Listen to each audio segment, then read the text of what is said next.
பிதா சுதன் பரிசுத்த ஆவியின் பேராலே ஆமீன்.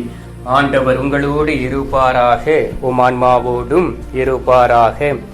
எரேமியா தீர்க்கதரிசி புத்தகத்திலிருந்து வாசகம், அதிகாரம் 9, இறை வார்த்தை 23.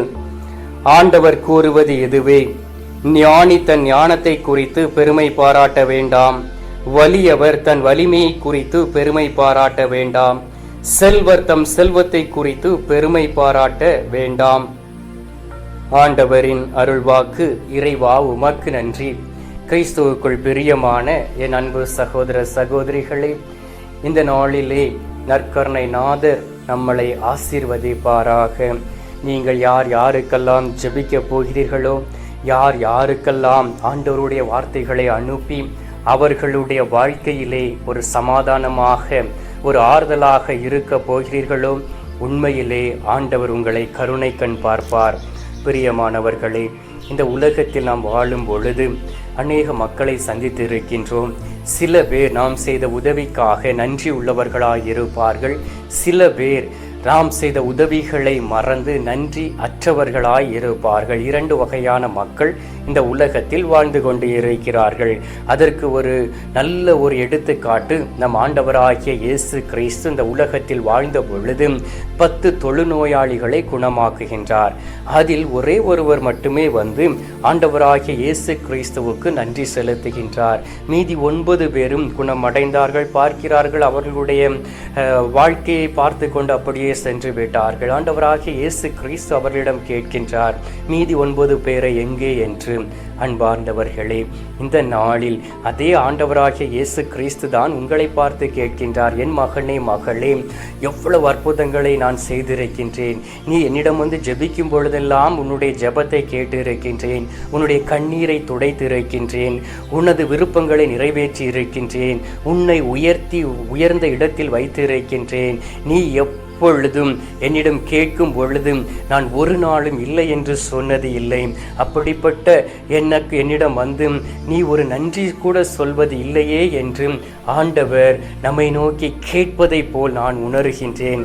எனவே தான் இந்த நாளிலே நன்மை செய்தவர்களுக்கு நன்றி உள்ளவர்களாய் இருங்கள் என்று ஆண்டவர் நமக்கு வாக்கு கொடுக்கின்றார்.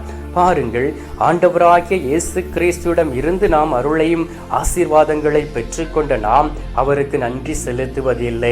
அப்படி இருக்கும் பொழுது இந்த உலகத்தில் எவ்வளவோ மக்கள் நம்முடைய வாழ்க்கையில் கடந்து வந்திருக்கிறார்கள், எவ்வளவோ மக்கள் உதவி செய்திருக்கிறார்கள். அதை நினைத்து உண்மையிலே நாம் நன்றி உள்ளவர்களாய் இந்த உலகத்தில் வாழ்ந்து கொண்டு இருக்கிறோமா என்பதை அறிந்து புரிந்து கொள்ள வேண்டும். பிரியமானவர்களே, நான் என்னுடைய வாழ்க்கையில் அநேக உதவிகளை பெற்றிருக்கின்றேன், நான் இல்லை என்று சொல்வதில்லை. எனக்கு அநேக நபர்கள் உதவி செய்து இருக்கிறார்கள்.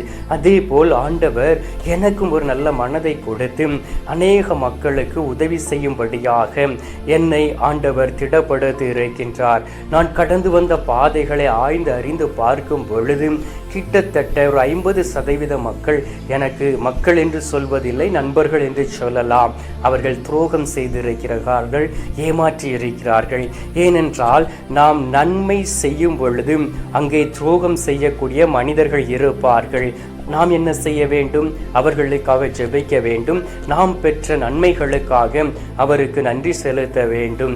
பாருங்கள், இந்த நாளிலே யாராவது உங்களுடைய கடத்தை அடைக்க வேண்டும் என்று சொல்லி ஒரு 2 லட்சம் ரூபாயை தருகிறார்கள் என்று வைத்துக் கொள்வோம். அன்பார்ந்தவர்களே, எவ்வளவு நன்றியுள்ளவர்களாய் நீங்கள் இருப்பீர்கள்.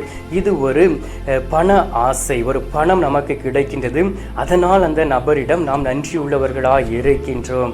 ஆனால் இந்த நாளிலே உங்களுக்கு பார்ப்பதற்கு நல்ல ஒரு கண்களையும், கேட்பதற்கு செவிகளையும், உடல் ஆரோக்கியத்தையும், நல்ல கணவரையும் மனைவியும் பிள்ளைகளையும் கொடுத்து வேலை வாய்ப்பை உருவாக்கி கொடுத்த கடவுளுக்கு உண்மையிலே நீங்கள் நன்றி உள்ளவர்களாய் இருக்கிறீர்களா? உண்மையில் நீங்கள் கடவுளுக்கு நன்றி செலுத்தி பாருங்கள். ஆண்டவர் உங்களுடைய மனதை புதுப்பித்து மற்றவர்களையும் அன்பு செய்யக்கூடிய பாக்கியத்தை தருவார். நீங்கள் மற்றவர்களை நேசிக்கும் பொழுது ஆண்டவர் இன்னும் உங்களோடு கூட இருப்பார். எனவே யாராவது உங்களுக்கு நன்மை செய்திருந்தால் அவர்களுக்கு நன்றியுள்ளவர்களாய் இருங்கள். தயவு செய்து துரோகிகளாக மாறிவிடாதீர்கள்.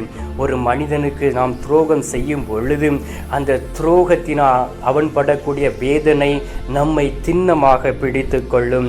எனவே தான் திருப்பாடல்கள் 145 அதிகாரம் 3 வார்த்தையில் சொல்லப்பட்டு இருக்கின்றது, ஆண்டவர் மாண்புமிக்கவர், பெரிதும் போற்றுதலுக்கு உரியவர், அவரது மாண்பும் நம் அறிவுக்கு எட்டாதது என்று சொல்லப்பட்டு இருக்கின்றது.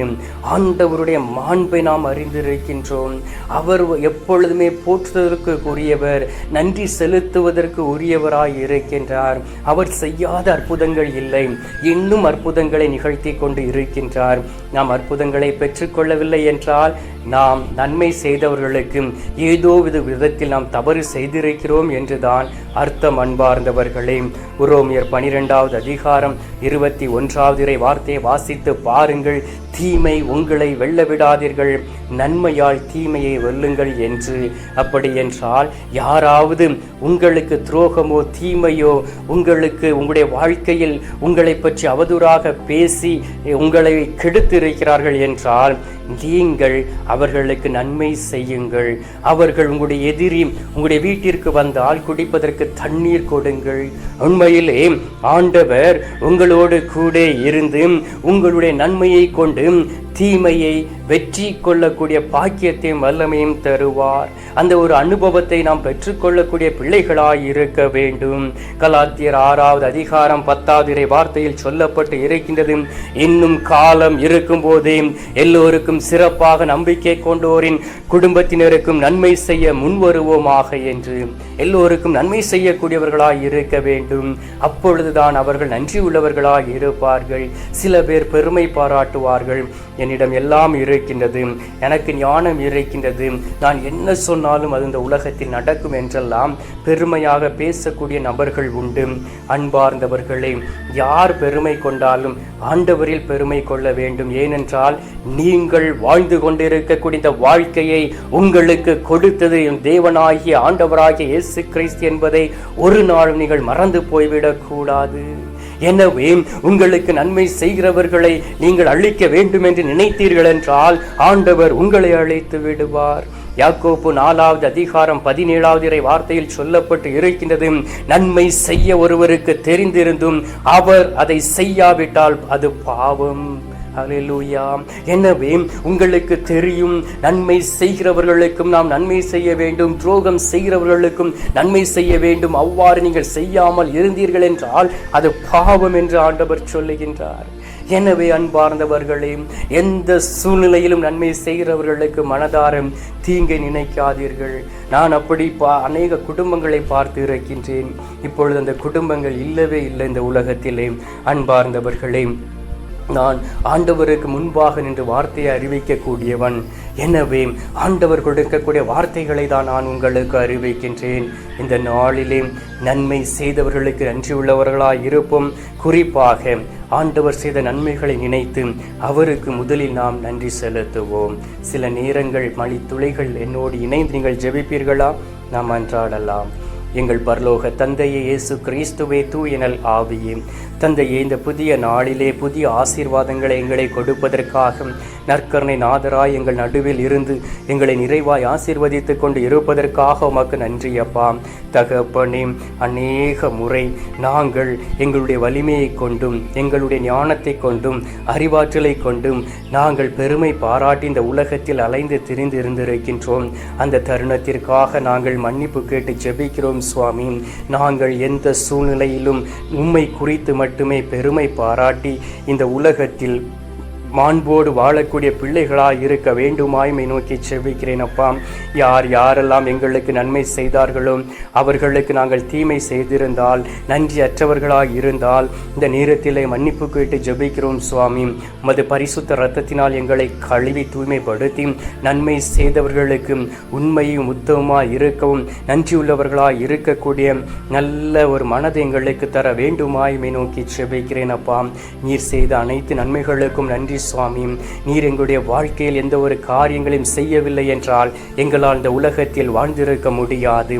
நீர் தொடர்ந்து உமது பிள்ளைகளாகி எங்களை ஆசீர்வதிக்கின்றீர், அற்புதங்களையும் அடையாளங்களையும் செய்கின்றீர். தகப்பனே, எங்களை உமது கரத்தில் ஒப்புக் கொடுக்கிறோம் அப்பா.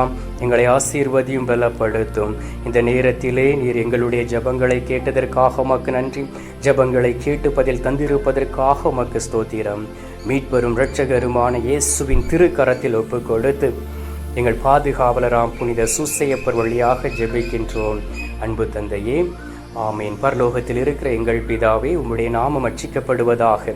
உமது ராஜ்யம் அருக, உமது சித்தம் பரலோகத்தில் செய்யப்படுவது போல பூலோகத்திலும் செய்யப்படுவதாக. எங்கள் அனுதின உணவை எங்களுக்கு இன்று அளித்தருளும். எங்களுக்கு தீமை செய்கிறவர்களை நாங்கள் பொறுப்பது போல எங்கள் பாவங்களை பொறுத்தருளும்.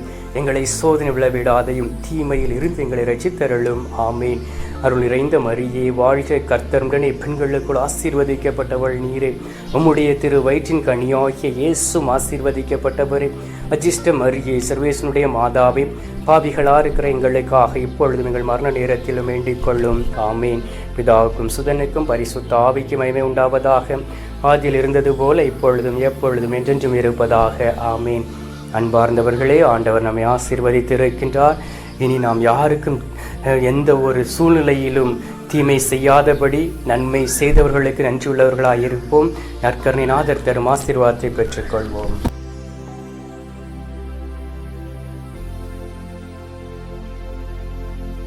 எல்லாம் அல்ல இறைவன் பிதா, சுதன், பரிசுத்த ஆவி உங்களை ஆசீர்வதிப்பாராக.